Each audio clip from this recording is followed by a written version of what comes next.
हाय लोगोफोर, अमा राजा नोंथांमोननि सिगाङाव फैलायबाय। नोंथांमोननि कमेन्टनि रिप्लाइखौ होनो थाखाय मैया खोथा होनाय बायदिनो आं नोंथांमोननि कमेन्टनि रिप्लाइखौ होनो दिनै नोंथांमोननि सेराव फैबाय। आं मैया कमिउनिटिनि गेजेरजों मोनसे खोथा फोरमायदोंमोन। आं बुंदोंमोन नोंथांमोना सोंथिखौ कमेन्टनि गेजेरजों हरदो।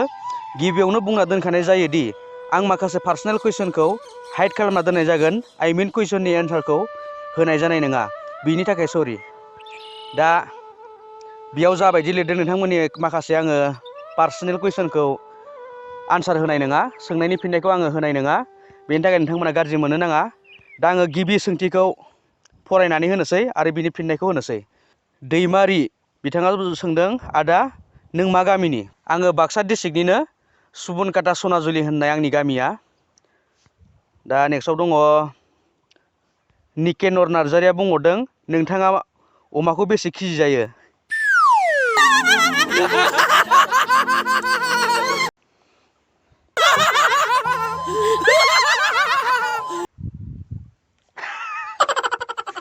उरि बाबा, अमाखौ बेसेबां केजि जायो? दा बिनि फिननाया जाहैदोंलाय, अमाखौ जानोथ' आङो एक्सुवेलि बारा मोजां मोना। जानाय लोंनायनि बेलायाव आंना एसे गुबुन रोखोमनि। गुबुना जाखौ मोजां मोनो आंहा बेखौ बारा मोजां मोनलायालाय। अमा बेदरखौ माने आङो मानि थाखाय मोजां मोना, आं मेजेम जानो हाया, मोदोमखौल' जायो। दा बेनो आरो, आं अमाखौ बारा जानो हाया। नोंथांनि फिननाया बेनो, निकेनर नार्जारि। नेक्स्ट कुइसनाव फैलायबाय जोंना रनसाय ब्रह्म। रनसाय ब्रह्मआ जोंना कुइसन खालामदों, आंनि फार्स्ट कुइसना जाबाय, नों मा साननाय इउटुब चेनेलाव भिडिअ हगारनाय? फार्स्ट कुइसननि आन्सारा जाहैबाय, आङो एक्सुवेलि इउटुब रायजोआव माने मोनसे ब्लगार हिसाबै आं फैयाखैमोन आरो जेनेबा ब्लगार हिसाबै आं फैयाखैमोन। फार्स्ट टाइम आं सर्ट भिडिअ बानायनानैसो फैदों। दा साननायथ' आंहा जेबो गैयामोन, खालि आं बेखौल' लुगैखायोमोन, सोरबा सासेजों सिनायजानाय। माने आंखौ सिनायनायनि अनगायैबो, जोंनि जायगानि अनगायैबो गुबुनाव जे सासे सानैया आंखौ सिनायबावो, बेखौ आं हास्थायनानैसो इउटुब रायजोआव फैदों आरो भिडिअ आगारनाया। दा आरो बिनि सोंथिया दंबावो, आदाना न'खराव साबेसे मानसि दं? जोंहा न'खराव गासै 6 जन जायो। आं आरो आंनि फंबाय सासे दङ, ओमफ्राय आबै आबौ दङ आरो मादार फादार, आइ आफा। दा नेक्स्ट कुइसनाव फैलायबाय जोंहा रमन बर'। ओमफ्राय ब्र'आ हाबा जामारसिगोन नामा?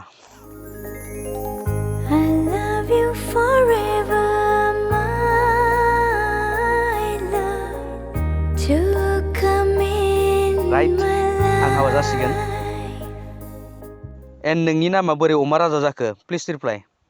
रमन बर', आंनि अमा राजा मुं थानाया जाहैबाय मोनसे सर्ट भिडिअआव माने देरहासार नार्जारि होननाय बिथाङा मेथाइबो रोजाबो। बिथाङा ओजोंहाय सिमलाखैजा माने मेन्डेला सारमोनजों आंखौ मोनसे सर्ट भिडिअआव कास्ट खालामदोंमोन, आंखौ माने चान्स होदोंमोन। बेयाव बिथाङा आंनि मुंखौ अमा राजा मुङै होदोंमोन आरो माने आङो फार्स्ट क्लास कन्ट्रेक्टार माबायाव होदोंमोन आरो आंखौ, जेनेबा नामाबो अमा राजा, बेनिफ्रायसो आंनि अमा राजा मुङा थादों आरो।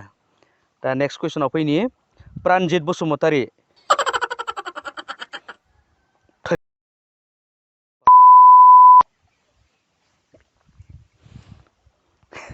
न' केपसन। नेक्स्टआव बुंदों, नेक्स्ट कुइसनाव फैलायबाय जोंना लाभ इउ इन्डियाबो सोंहरदों, ब्र' नोंहा 1 मिलियन जानायनि सिमां दंना गैया? आरो नोंनि गोथावसिन ओंख्रिया मा? फार्स्ट कुइसना जाबाय, ब्र' नोंहा 1 मिलियन जानायनि सिमां दंना गैया? एक्सुवेलि बयहाबो सिमां थाखाथारो, दङ, खिन्थु 1 मिलियन नङा, आंनि सिमाङा जाहैदों 1 लाख।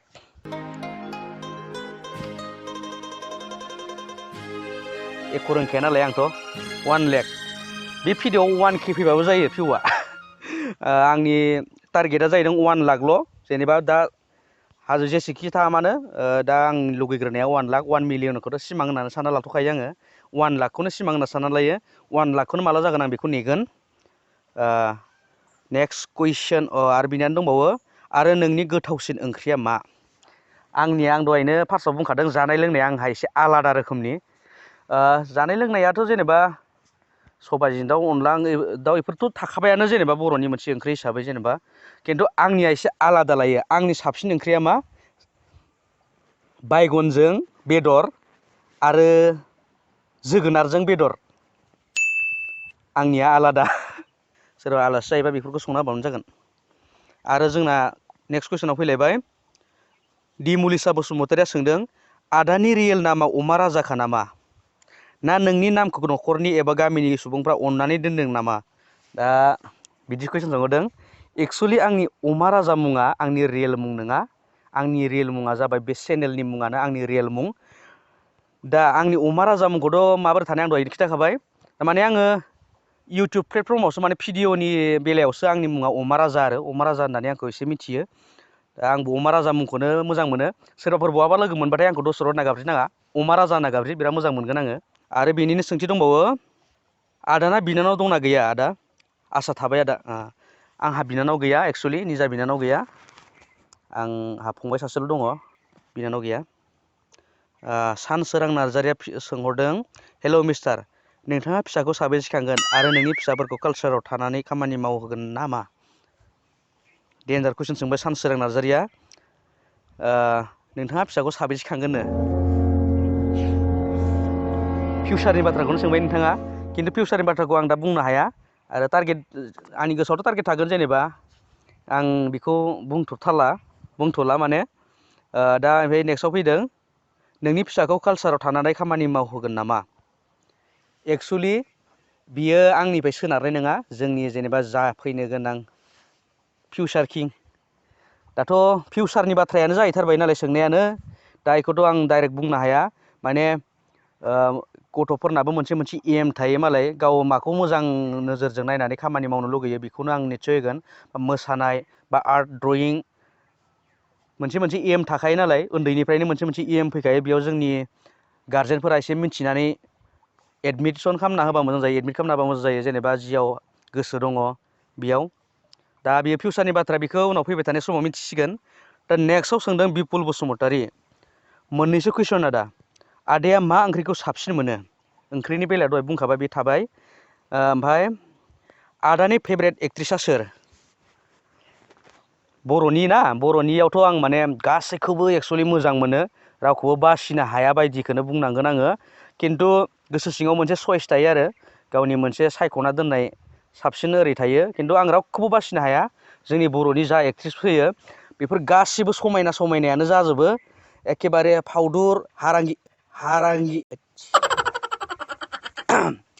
गासैबो साफाखा जोंना खिन्थु दा आङो नोंनि कुइसनखौ आनसार होखानांगोन नालाय आं दा जोंनि एक्ट्रिसनि बेलायाव बिउटिफुल समायना बेनो जाहैदों जोंना फुजि बसुमतारि बिराद मोजां समायना नुयो आं माने महरनि रानि होनना बुंनांगोन आङो आंनि गोसो सिङाव दा नेक्स्टआव बुंदों आदाया मा खालामना मोजां मोनो बेखौथ' आं सानगारासै मा खालामना मोजां मोनोथाय आङो एक्सुवेलि लोगोफोरजों थाफानानै जेब्ला ट्रेभेल खालामो जेब्ला सोरनियावबा लोगोनियाव थाङो लोगोजों जमा बेरायहैयो बिदिखौ जोबोर मोजां मोनो आङो नेक्स्टआव सोंदों गौतम नार्जारि आदा नोंनि अमा राजा मुङा मुंजों मानसिजों मिलायदों अमा राजा जा नुखायो सयथिबो ओमफ्राय आदाया मालानिफ्राय सिनेमा लाइनाव आगान होजेननाय गिबियावनो अमा राजाजों मानसिजों मिक्सिं जानायखौ बुंनायनि थाखाय साबायखर थाबाय ओमफ्रायथ' सिनेमा लाइनाव मालानिफ्राय आगान होजेननाय बे बाथ्राखौ एक्सुवेलि आङो फिल्म लाइनावथ' डाइरेक्ट गैया बायदिखौनो होननांगोन आङो मोनब्रै मोनबासोल' दङ ओरैनो साइड एसे फिसा रलाव दा आगान होजेननायाथ' आङो जेनेबा कालसार लाइन होननानै बुङोबा उन्दैनिफ्रायनो कालसार लाइनाव गोसो दङ खिन्थु भिडिअ लाइना 2015निफ्राय स्टार्ट जादों आंनिया जार्निया 2015आव आं गावनो भिडिअ बानायदोंमोन जेनेबा सर्ट भिडिअ आरो सिगां समावथ' आं फिल्माव 2016निफ्रायसो आगान होदों नामा फिल्म लाइनाव मोनसे बिस गोनां अननाय होननाय मोनसे आदा सोमदोन बर'नि प्रजेक्टआव मावदोंमोन आरो आदा दिनेशमोनजों दे बे थाबाय आरो नेक्स्टआव फैलायबाय जोंना अमृत बर'आ बुंदों बिएफ दंना गैया नोंहा ब्र' ना हाबा जाबाय एक्सुवेलि अमृत बर' बिथांनि कुइसना एसे गोरोन्थि जादों नामा बिएफनि जायगायाव जिएफसो जायोमोन आं एक्सुवेलि हौवा मानसिसो नालाय आंना जिएफ गार्लफ्रेन्डसो जागोन दे आं बुजिखादों नालाय सोंनायखौ आं बुजिखाबाय जेनेबा जिएफ दंना गैया एक्सुवेलि आंहा जिएफ दंथारो नों उननि सिगाङाव बुंखाबाय दङ ओमफ्राय तपन बसुमतारि इउटुब चेनेला बुंहरदोंलाय आदाया मानासाव बेरायनो फैफेरबायना फैयाखै आदा मालाबा फैबा जोंनाव हाबलां दे आदा प्लिज रिप्लाइ आङो मानासाव उन्दै सम माने बिदिनो क्लास 6, 7 ओरै समाव थांबाय आरो खनसे बेनिफ्राय आरो थांनाय जायाखैलाय बेनो आरो बेनिफ्राय हाबबोलायनो मोनबाथ' बिराद गोजोनथाव खौरां। नोंथाङा आंनि कन्टेक्ट नाम्बार ला, बेरायनो थांबा नोंसोरनाव जानासो फैखागोन। तपन बसुमतारी, गोजोननाय थाबाय। नेक्स्ट कुइसनाव फैलायबाय प्रेमजित नार्जारी अफिसियेल। प्रेमजित नार्जारी अफिसियेला बुंदोंलाय आंनि सोंनायनि फिननायखौ होथारनांगोन आदा, होआबाथाय गाज्रि मोनखागोन आं नोंखौ।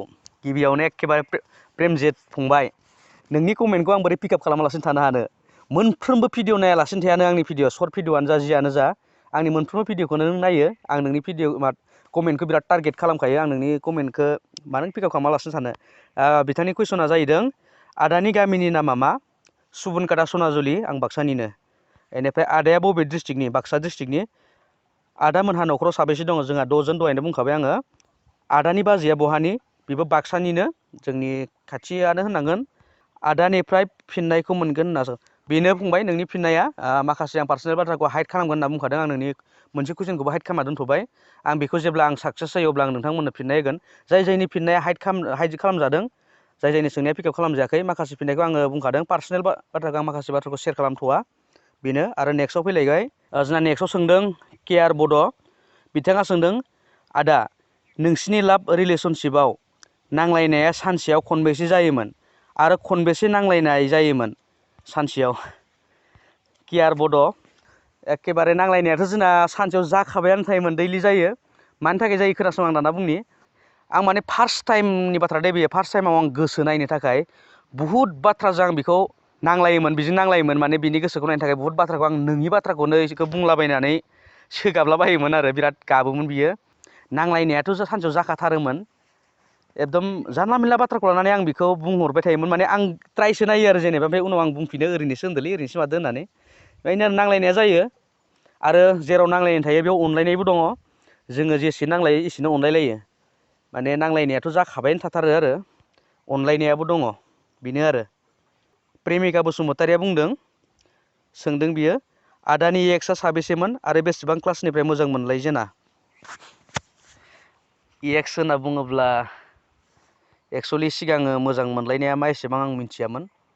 एक्सुवेलि आंनि एक्सआ सासेल' मोजां मोनदों। बे समाव माने बेलेगनि मोजां मोननायखौ माने खोनासं थाग्रा, नायै नायै थाग्रामोन।